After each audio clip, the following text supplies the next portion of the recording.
How do you interpret that point?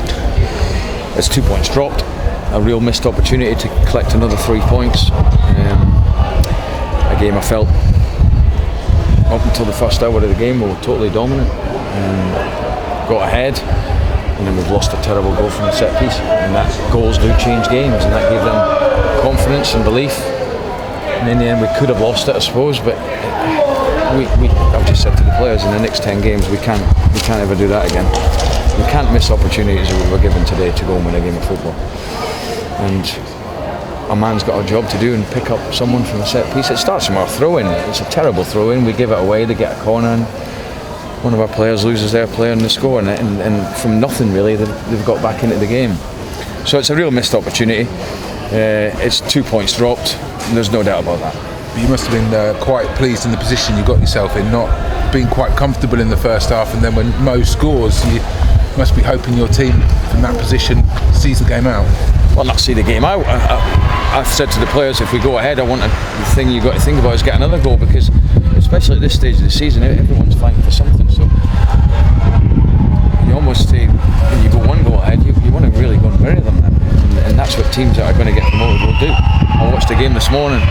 Leeds just went and buried Hull, and that's what I need of my players. And unfortunately we didn't do it, but goals do change games, and the set piece and the goal, that was really disappointing. One thing that stands out for me this season, we haven't scored enough goals from set pieces and we've conceded too many. And set pieces are a big part of the game, so that's something that's a real disappointment. But I suppose in a way, I have to take positives out of the game. Great that Mo scored. I stuck with him, and I'm glad he scored. He was good today.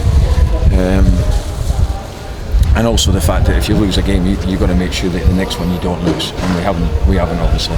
And we're back at home against Portsmouth. We've got Ivan back, so there's things. And there was some good performances from players today. Fraser Blake-Tracy coming in was very good on the left side, gave us good balance.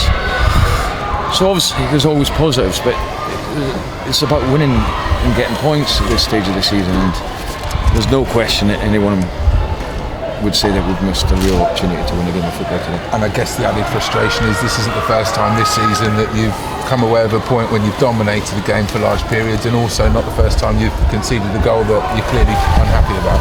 Well, yeah, I mean, we've had a bad habit of conceding goals from nothing, and you have to deal with set pieces, and like I say, an individual's lost his man. I'm not blaming individuals why we've not won the game, but I just feel that when you get these opportunities when it's a bit flat for the home team and we're well on top and we go ahead and you think, well, go on then.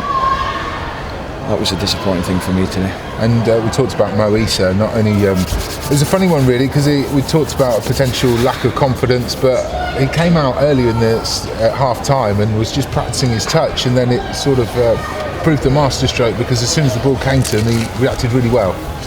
Yeah, Dems ran through, and it was one of those windy days where the ball was going everywhere in the air at times, and Dems just set him up and he's taken the touch and finished it really well, like he can. The boy's a finisher, and he's gone through a bit of a barren run, but I was happy to stick with him, and I'm glad I did, because he deserved that goal. I thought he played well today. And Fraser Blake-Tracy you've already mentioned, but he seemed to pair up very well with Dan Butler on the left and cause problems at times. Yeah, well, we felt, I felt that watching him on Tuesday when he played in the reserve game, he was excellent. He looks back to his best. He gives us balance, strength, pace.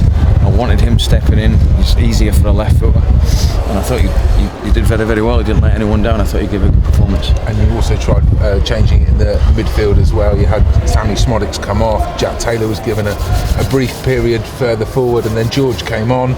What were you hoping to try and do? Well, it was a difficult one with Sammy. I just think he wasn't at his level today, and I've just told him that. He's been absolutely brilliant since he's come in the door, but today he wasn't by his own admission. I would imagine that he wasn't up to there, and I've got to make decisions quickly. And so I put Tails, and then Brownie was just he felt he rolled his ankle, and at half time we always felt he would be able to carry on, but he just looked like he was feeling it a bit. So I then brought obviously Boydie on. I brought Idris on. I mean, I've got to we were trying to win the game at that point, so it was all, Boydie and Idris in particular attacking players, but unfortunately we couldn't find a win. And credit to Burton, because they did change things in the second half, and they did look a brighter team, didn't they? The goal changed it. Up to that point we were on top. They hadn't caused us many problems at all. They changed the formation after about half an hour. We worked on playing against two formations, and they played both of them, so there was no excuses on that front. It's just a really frustrating result, because when you're at the business end of the season, these games have to be winners. There's absolutely no question about that. And do you still feel the automatic places are there for the taking, or is it drifting away from you, Darren? Well, one of the automatic... No, it's not, because one of the automatic teams apparently drew as well. What it is you got a chance of getting another 2 points on them. There's going to be many twists and turns. There's going to be many drop points.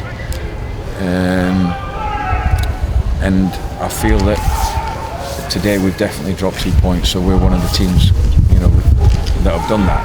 But I think it's going to be very tight all the way through, and I'm not going to get too caught up when we're looking at the league and seeing look, we've got 10 games left. Who knows how many we've got to win? We've got to win the next one. And a fresh Ivan Toney is obviously the big thing for Portsmouth. It doesn't matter who you replace him with, you can't. He's the best player in the league, so we've got him back fresh. So that will definitely make a difference. And you're in need of a big home support for the Portsmouth game. Yeah, support today again, great following. The support have been great. They'll be disappointed. Of course they will, but at least we didn't lose the game. Once you lose a game, you don't want to go and have a lose in the next one, and I think that was important. But we've got a massive game next week. We all know that, but we've got to make sure we win that. Thank you, Darren. All right, thanks. Cheers.